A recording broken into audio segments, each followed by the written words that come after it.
देखो मैं एक बात बताता हूँ आपको, मैंने एक चीज बताई थी, आप इसको समझो। आपको एग्जाम क्वालिफाई करना है ना, सबके लिए मैं बोल रहा हूँ। दो सब्जेक्ट है जो आपके एग्जाम को डिसाइड करेंगे। मैं बार बार इस चीज को कहता हूँ, first is maths, second is English. ये दो सब्जेक्ट पे फोकस करो।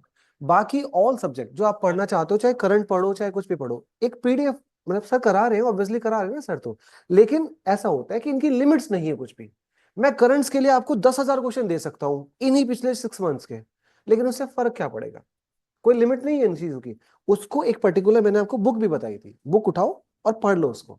कंप्यूटर जो पूछता है, हाँ स्पीडी अच्छी है, स्पीडी अच्छी है, स्पीडी उठाओ, स्पीडी में से पढ़ लो। स्पीडी को एक बार में रीडिंग में कुछ भी नहीं होगा, कम से कम 3 रीडिंग उसकी लेनी पड़ेगी। फर्स्ट रीडिंग आपको एलिमिनेट करना है कि ये चीजें तो मुझे आती है, नॉर्मल है, सब फैक्ट्स है।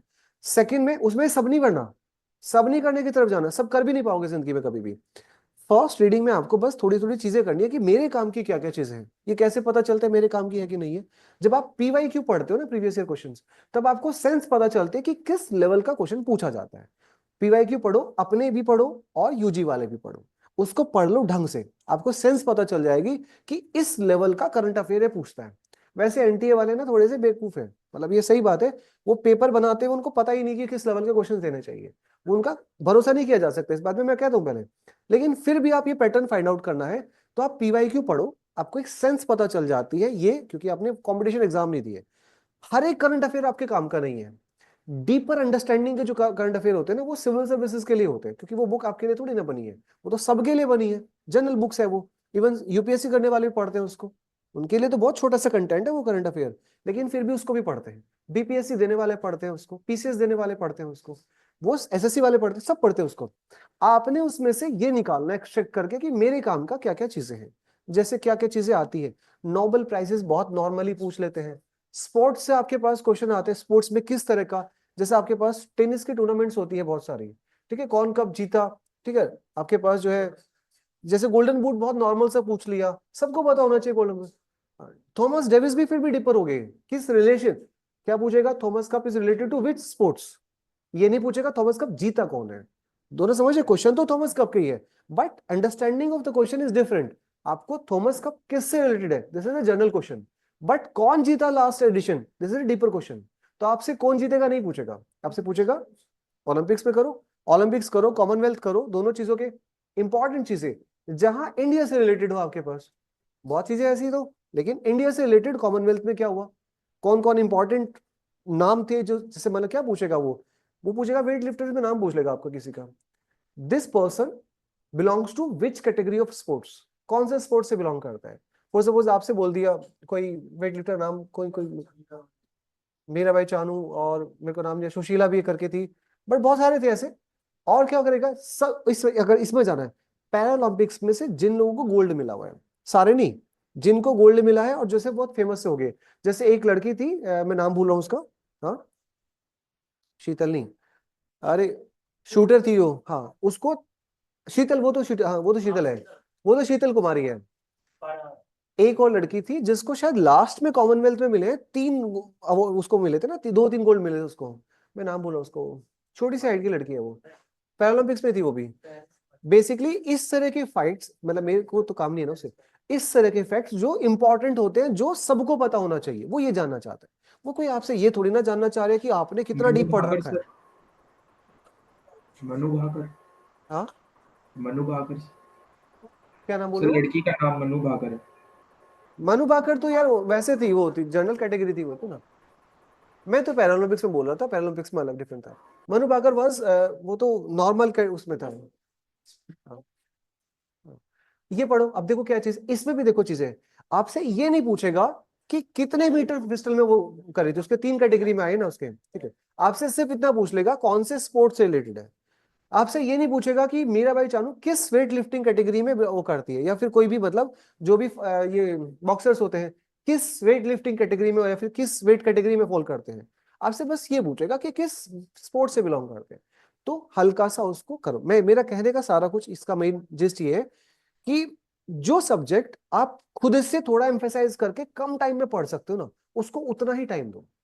आपका एग्जाम का टाइम इज वेरी लिमिटेड, मार्च बहुत ज्यादा दूर नहीं है, आपको पता भी नहीं चलेगा फरवरी कब चल जाएगी, ठीक है। तो इस टाइम को इस हिसाब से यूज करो कि आपको ज्ञान इकट्ठा नहीं करना, आपको चीजों को, एक चीज को, कम चीज को ज्यादा बार पढ़ना है। दिस इज द मेन फंडा। ज्यादा चीजें नहीं पढ़नी, कम चीजें पढ़नी है, बस रिपीटेडली पढ़नी है कई बार। जैसे मैथ्स के लिए मैंने बोला आपको चीजें, आपको अगर आपने नहीं करी चीजें तो लेवल 3 को छोड़ के चल लो। अभी फर्स्ट और 2 को 2-3 बार कम से कम कर लो, आपके बेसिक क्वेश्चंस होने लगेंगे। अगर 12 क्वेश्चंस पूछे गए मैथ्स में तो 7 to 8 क्वेश्चंस आप उससे भी कर लोगे, नॉर्मल तरीके से कर लोगे। ये मैं बेसिक बात है। किसी ने पहले से पढ़ रखा है तो वो 3 भी कुछ ऐसा नहीं है, 3 भी मत करो, छोड़ दो पूरी मैथ्स की बुक को भी, ऐसी कोई बड़ी बात नहीं। आपके मॉक टेस्ट जो आप लगा रहे हो ना, उसको इतना कर लो, जितने भी मॉक, ऐसे 5 मॉक से नहीं काम चलेगा। वो जो भी आप मॉक कर रहे हो उसमें से और 10 मॉक आपने कर लिए, 15 मॉक कर लिए, 20 मॉक कर लिए, तो कि आपको ये पता चलता है। पीवाईक्यू सारे कर लिए, आपको पता चलेगा कि किस लेवल के क्वेश्चन आते हैं। तो दिस इज नॉट अबाउट कितना आप कर रहे हो, कितनी ज्यादा बार आप कर रहे हो, यही मैटर करता है। आपकी कॉन्सेप्ट इसी चीज पे है। आपको ऐसा भी नहीं कि 300 मार्क्स का है ना अभी, तो 300 में से 300 भी नहीं लाने आपको। 400 का है, अच्छा 300 है ना अभी तो। कितना था लास्ट में, 187 है। लास्ट कैटेगरी में मैंने शायद ये डिस्कस भी किया था एक क्लास में कि किस में आपके पास, हाँ, 170 तक भी एडमिशन हुआ है। ठीक है, 170 180 तक भी, बट मैं मान के चला हूँ 300 में से 200 इज इजी स्कोर, आप कर सकते हो आराम से। ठीक है, आराम से कर सकते हो 200। उसमें से बाइफरकेट करो, जैसे कंप्यूटर की बात आप कर रहे थे ना, वही सही बात। कंप्यूटर का इतना सा सिलेबस है, अब उसे इतना बड़ा बना के मैं आपको प्रेजेंट कर दूं तो फायदा क्या होगा उस पर। उसकी पीडीएफ उठाओ, पढ़ लो उसे। ये सब चीजें मत सोचो कि ये नहीं हुआ वो नहीं हुआ, वो सब चीजें सब करने की बात भी नहीं है ना। सब ये भी नहीं कि मैं आपको बताऊंगा वही आएगा आपके पास दिमाग में। मैंने आपको 10 चीजें बताई होगी, हो सकता है उसमें से 10 में से ना पता हो बहुत सारी बातें, अभी भूल भी तो जाते हैं। हो सकता है 10 आती ही नहीं, वहां पे 15 आती है, ऐसा भी तो मान लो चीजों को। तो जितना टाइम आपके पास है, क्योंकि मैं तो करा रहा हूँ बहुत टाइम से, कुछ लोग अभी जुड़े हैं, तो उनके हिसाब से वो हो जाएगी बहुत समरी में, और सर बता रहे हैं, बट मैं डिटेल्ड में भी तो बताता हूँ ये चीजें। जब प्रॉफिट लॉस करते तो हम 2 हफ्ते लगाते हैं उसमें ऑलमोस्ट, लेकिन अभी 2 हफ्ते नहीं लगा सकते ना। अभी उसको क्रक्स में करेंगे चीजें, तो क्रक्स में करेंगे तो हल्का तो चीजें कम हो जाएगी ना चीजें। तो बात ये है मेन मेन चीज, कि जितना आपके पास है उस टाइम के हिसाब से ये देखो कि ज्यादा बार कर लो, कम चीजें करो ज्यादा बार कर लो, सिंपल सा फंडा है। Repeat and revise, repeat revise repeat revise, यही आपके पास। चलो, मैं आपको एक इस बात की गारंटी कर सकता हूँ, मेरे क्वेश्चन सेक्शनल भी मैं जो डाल रहा हूँ, हाँ जी, सेक्शनल भी जो डाल रहा हूँ और जो आपके पास मौके में डाल रहा हूँ, यही दिमाग में करते हो कि आपके एग्जाम में इतना सही लेवल पूछा जाता है।